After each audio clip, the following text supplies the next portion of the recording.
Tonight, FBI agents swarming the late Senator Lindsey Graham's home and what could be his last phone call. The unusual scene as FBI agents searched Graham's D.C. residence. Our new reporting on why they were there. Plus, the late senator's sister, just named to finish out his term. But who will take his seat in those high-stakes midterms? An ICE-involved shooting in Maine leaving one person dead. A white car circling as agents appear to grab at the door. Was the man even the target of the ICE operation? New round of strikes on Iran right now. President Trump reinstating the blockade on Iranian ports just hours ago. The new action he's threatening tonight. Dangerous flash floods across the South. A pickup truck swept away. Massive trees pummeling this car. Plus 100 million under heat alerts. Where those unbearable temps head next. Deadly bar fire, violent flames bursting from this pub. People running for their lives. Why survivors say there was no way out. Brutal bison attack. A grandfather tossed several feet in the air. We have new details from those who witnessed it and how the victim is doing tonight. Friends of Nolan Wells now speaking out after he was found dead following a 4th of July boat trip. What they're revealing about the moments leading up to his disappearance. Europe's explosive wildfires, flames raging just outside of Paris, putting the city on high alert. The DoorDash worker hit by a driver fleeing police, then finishing that delivery. Stunning save caught on camera, the group of Army cadets pulling this driver from a sinking car. And there's good news tonight. The hospital making a splash for this little girl, finally getting the kidney she so badly needs. Nightly News starts right now. This is NBC Nightly News with Tom Yamas. And good evening. It's great to be with you on this Monday night. We want to begin tonight with the shocking and sudden death of Senator Lindsey Graham.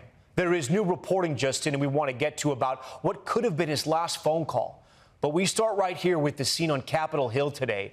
White roses on his chamber seat, handwritten notes and a condolence book outside of his office. Just blocks away, though, this surprising scene. Look closely. Multiple FBI agents at Graham's D.C. residence taking photos and searching through the home. Their presence raising questions about what they're investigating after a preliminary examination blamed a heart condition for Graham's death. Late today, South Carolina's governor appointing Graham's sister to temporarily fill the seat. And now there's a scramble among Republicans in that state to fill a seat permanently. Ryan Nobles is on Capitol Hill. He starts us off tonight. Tonight, new video showing more than a dozen FBI agents fanning out across the Washington home of the late Senator Lindsey Graham. The FBI shutting down the street as investigators spent several hours on scene, taking photos and searching the property. Two law enforcement sources familiar with the scene tell NBC News their work is out of an abundance of caution. So far, no evidence has emerged to suggest foul play. A preliminary medical examiner's report revealed Graham suffered from a tear in the main artery of his heart, but they are still waiting on a toxicology test before declaring a cause of death. On Capitol Hill, Graham's seat in the Senate chamber adorned in white roses, his colleagues struggling with his shocking loss. Senator Graham always brought a smile to your face and levity to the halls of Congress. We will laugh together again. President, I yield the floor. In his home state of South Carolina, the governor appointing Graham's sister, Darlene Graham Nardone, to fill his term until the end of the year. I think this is what Lindsey would have wanted, and I plan to honor him in this way. Nardone is not expected to run for the seat this fall, leaving a wide-open primary field for a special election in August. She will be sworn in Tuesday, filling the vacancy quickly. What is less certain is if or when Senator Mitch McConnell will be back. Absent for more than a month, his office released this picture over the weekend, revealing that the 84-year-old is recovering from pneumonia after a fall at his home sent him to the hospital. Ryan Nobles joins us now live. And Ryan, I know you have some new reporting for our viewers about what was potentially Senator Graham's final phone call. Yeah, that's right, Tom. Senator Tommy Tuberville telling us tonight that his former scheduler was working for Senator Graham and took a call from the senator on Saturday night saying that he had chest pains and to call 911. The staffer called 911 and then rushed to his house. They found the paramedics there treating Senator Graham, but unfortunately, it was too late. Tom? Ryan Nobles from Capitol Hill tonight on those developments. Ryan, thank you. We want to get to some news now on Iran. The U.S. military is attacking for the third night in a row. Those new strikes as President Trump reinstates that naval blockade of Iranian ports. All of it as oil prices spike once again, meaning gas prices are going back up. Here's Garrett Haake. President Trump tonight escalating the latest battle with Iran over control of the Strait of Hormuz, ordering a naval blockade of Iranian ports back into effect, and a third consecutive night of airstrikes, according to CENTCOM. We're attacking them tonight. We're taking out all of their capability for anything having to do with the Strait, with the Hormuz Strait. And I think in the end, we will end up just controlling the whole thing. The president today insisting the vital waterway is open and that the U.S. would begin demanding reimbursement at a rate of 20% of the value of any ship's cargo to pass through it. Marine traffic data shows shipping through the strait falling by half last week after Iran struck 2 commercial vessels, triggering U.S. retaliation. We'll become the guardian of the strait. Maybe we'll call it the guardian angel of the strait, and we should be reimbursed for that. The UN agency, which oversees international shipping, saying there is, quote, no legal basis for applying such tolls. Tolls which, when imposed by Iran earlier this year, Secretary of State Marco Rubio called, quote, completely illegal. No country is allowed to charge tolls or fees on an international waterway. That's existing international law. That's the way it is. It all comes after a weekend in which the U.S. and Iran traded missile and drone strikes across the region, including the U.S. deploying sea-based one-way attack drones in combat for the first time, destroying a ship and submarine maintenance facility. The tensions sending oil prices surging nearly 10%, as Democrats warn the president has no real plan to end the war. It's very difficult to see the way out of what has become a kind of a quagmire. Okay, we're going to switch gears, Garrett. I know you're also following some news of a scathing takedown of the president today, with the judge throwing out his lawsuit against the IRS. Walk us through what happened. Yeah, Tom, this was a federal judge in Florida who ruled that the president's lawsuits against the IRS, which he controls, was brought to, quote, manipulate the judicial process. The judge even suggested sanctioning some of the president's attorneys for bringing this lawsuit at all. This appears to be the final word in the so-called anti-weaponization fund that came out of that initial settlement. Tom? Garrett Haake at the White House. Garrett, thank you. We are following a new ICE-involved fatal shooting. Parts of that incident caught on video, and we have new reporting tonight. The man killed may not have been ICE's original target. Aaron McLaughlin has the latest. Tonight, new videos out revealing key moments connected to a deadly ICE-involved shooting in Maine. In one video, you see a white vehicle driving in a circle as an agent attempts to grab the door. It's unclear if this was before or after shots were fired. In another video, you can hear that fire. And in this video, you see what appears to be federal agents pulling out the limp body of a man, his hands then placed behind his back. And tonight, in a stunning development, Independent Senator Angus King issued a statement saying the victim of today's federal law enforcement shooting was not the target of the warrant. King's spokesperson telling NBC News the Secretary of Homeland Security called King to tell him the news. Minutes later, DHS released this statement saying, in part, ICE was conducting targeted surveillance on the last known address of an individual with a final order of removal. An individual who is not here legally departed the residence vehicle. Quote, the vehicle attempted to flee the scene and fearing for public safety, an officer discharged his weapon, adding the driver of the vehicle was struck and passed away from his injuries. Earlier today, an immigrant rights organization told NBC News it identified the man killed as a 26-year-old from Colombia, adding he was authorized to work in the United States, having been issued a social security number. Today, news of the fatal shooting sent scores of protesters marching through the streets of Maine. NBC News reached out to Maine's Attorney General for comment on Senator King's latest statement. They previously said a deportation officer would be placed on leave per standard protocol. Aaron joins us now live in studio. Aaron, there's a lot of questions about this shooting. Now, DHS is taking over the investigation? Yeah, that's right, Tom. Moments ago, Senator Susan Collins tweeted that she has been informed that the DHS Inspector General will take over the investigation in cooperation with the FBI. Okay, Aaron McLaughlin. Aaron, thank you for that. We're also tracking flooding threats for millions tonight. Heavy rains have already washed out parts of Tennessee. The scene was even worse in hard-hit Missouri, where rising waters flipped a state trooper's boat, and hundreds of campers and staffers had to be airlifted to safety. We are tracking the brutal heat. Bill Cairns is here, and Bill, almost a third of the country will be hit with these high temps. Yeah, and it's moving to the East Coast for the next few days, and eventually it'll actually last in the Mid-Atlantic longer than that. So let's start with the numbers. 1/3 of all Americans are under some sort of heat advisories, warnings, and as we go throughout the next 24 to 48 hours, the hottest area that has been in the northern plains is going to push through the Great Lakes and into the Northeast. Washington, D.C. on Wednesday, 100 degrees. New York City, 98. Even Syracuse, 96. It won't be as humid as hot as the last heat wave, but still dangerous. Now let's talk about the life-threatening flash flooding that we're expecting tonight into tomorrow, maybe even lasting into by the time we get to Wednesday. We're going to watch heavy rainfall in what we call Texas Hill Country. This is areas that are very flood-prone. We could see some locations getting up to 10 inches of rain, and this includes the areas around Kerrville and Camp Mystic that had the horrific flooding a year ago. Could be an incredibly dangerous week for Texas. We'll be watching. Okay, Bill, we thank you. We're going to head overseas now to Thailand, and new images of a massive fire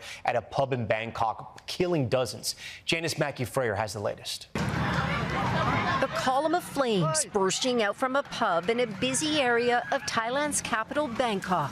People seen fleeing, helping the wounded, and attempting to put out flames on an injured man. The blaze started on Sunday night. This video, filmed shortly before, shows a band performing in the crowded venue. The country's prime minister visiting the site said musicians say the fire started at a circuit breaker on the stage, followed by a blackout and an explosion. Thai authorities have opened an investigation looking at possible negligence, including emergency exits that witnesses say were blocked. It was so rapid there was no way to get out at all, this survivor says. We didn't know where the fire exit was. Body cam footage from first responders shows a venue filled with smoke. Authorities say most casualties were found in the bathrooms as people tried to escape. And it spread quickly through the premise, and the people cannot escape quickly, so many of them suffocate. And at least 28 people are confirmed dead, with 71 injured.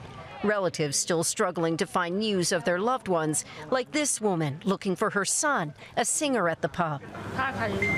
I have only one son, she says. I have no other kids.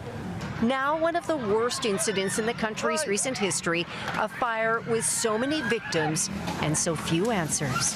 Janice Mackey-Frayer, NBC News. And back here at home, we have some stunning video out of Yellowstone National Park. The moment a massive bison tossed a grandfather into the air. And we have an update tonight on that man's condition as we hear from a new witness to the attack. Camila Bernal with that video and the story. Tonight, an eyewitness sharing new details about the lead up to this terrifying moment. A Yellowstone bison charging a 65-year-old man and his grandson, flipping the man into the air. I was scared to be watching something like that happen firsthand. Emmy Lou Abrahamson says moments before, the agitated animal had settled onto the ground near their campsite. This bison is pissed off. The two take pictures, then the bison begins rolling in the dust before getting up and seeming to target this truck. A rapid charge. Both tried to run and hide, with the bison chasing the man around a group of trees, stopping to trash one around before it catches up. The massive animal tossing the man several feet. It was terrifying. When the bison jumped up, it looked like it ran after the man and the kid, and we could see the bushes shaking. The man's family says he underwent surgery and is on the mend, telling us the grandson is also okay. Everyone's bison! Photographer Mike McLeod captured the animal's powerful charge. It was like watching a bulldozer move out at 45 miles an hour. It was breathtaking. And while there's no indication anyone did anything wrong, a reminder to use caution as you enjoy the beauty of our parks. It doesn't take but a second for a wild animal to change their mind. Camila Bernal, NBC News. All right, when we return in 60 seconds, friends of Nolan Wells speaking out. They were with him in his final hours on that island before the teen's death. What they reveal. Plus, the cadets jumping into action to save a driver from a sinking car. That's coming up. We're back now with the investigation to the death of a Mississippi college football player. His friends who were with him before he went missing now speaking out. Our Kate Snow has the story. Please report her 18-year-old son, Nolan Wells, missing last seen at 3 on Horn Island. New audio from a dispatcher after Nolan Wells' mother contacted authorities when she learned her son was missing. 18-year-old Nolan went to Horn Island in a boat with friends on July 4th. His body was found 2 days later. It's unclear who Nolan was with when he disappeared. And now, new details from two people who were on the island. Trayston Shepard was not on the same boat with Nolan, but tells Rolling Stone he was with Nolan and a large group around 3:30 p.m. Many have speculated this video, widely circulated on social media, showed Nolan in an altercation. But Shepard says he's the man in that video having a disagreement. In that video, you hear somebody yelling, "That is me," Shepard told Rolling Stone. Rolling Stone reports Shepard's girlfriend, uncle, and a family friend corroborated his story. So, it's really hard. A close friend of Nolan's, Javon Williams, telling TMZ he saw Nolan on the 4th and would have done anything to help his friend. That's my boy, and I want him to find justice. This whole case thing, whatever, this whole situation, and none of this adds up to me. Nolan's parents told us they need more information. We're having to pull straws because everything's so inconsistent. And again, we're doing this because we want answers. Do you think someone might have harmed your son? I don't know. I don't know how to answer that. Kate Snow joins us now in studio. Kate, it's been 9 days since he went missing. It's been a week since his body was recovered, and we still know so little from authorities. Yeah, that is puzzling, Tom. We don't have results yet from the official autopsy or from the autopsy the family commissioned. NBC News has been reaching out multiple times to the coroner, to the sheriff. We're told the investigation is ongoing. Social media sleuths are trying to fill the gaps, Tom, but unfortunately that means there's a lot of misinformation out there. Hopefully the family will get some answers this week. All right, Kate, we thank you for that. We're back now with a massive wildfire raging near Paris. Video showing huge plumes of smoke over one of the most prominent palaces outside of Paris. The blaze tearing through a massive forest within 40 miles of the city. 2 people have already been arrested in connection with that fire. And in Italy, Army cadets to the rescue. Look at this. The Ministry of Defense says they dove into action when a car plunged off the Italian coast with the driver stuck inside. There they are in the water, working together to pull the driver out just in time before that car sinks. When we come back tonight, there's nothing scarier than going to the hospital, right? Why the staff at this one made sure there was nothing more joyful than when this little girl was finally ready to leave. That's next.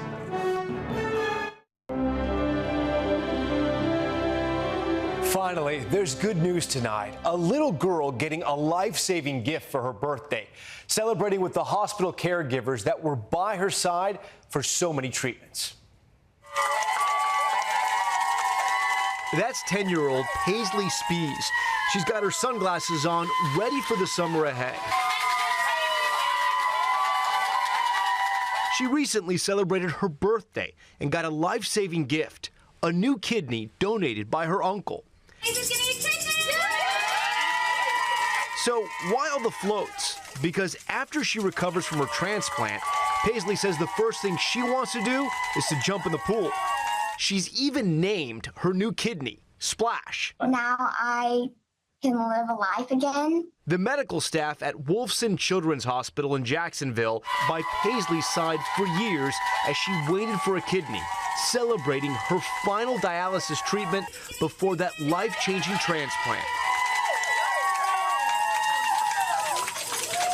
I'm not one to show a lot of emotion, but to open the door and to see everybody. We've spent for 2 years, every single Monday, Wednesday, Friday for 4 hours with them. And so they did become family. I love them all. They're all your best friends. Yes. We're still emotional. It still doesn't seem real, honestly. And we're just excited to see what she does with her second chance here. And we are so happy for Paisley and her family. Paisley, enjoy that pool. That's Nightly News for this Monday. I'm Tom Llamas. We thank you so much for watching. Tonight and always, we're here for you. Good night. We thank you for watching. And remember, stay updated on breaking news and top stories on the NBC News app or watch live on our YouTube channel.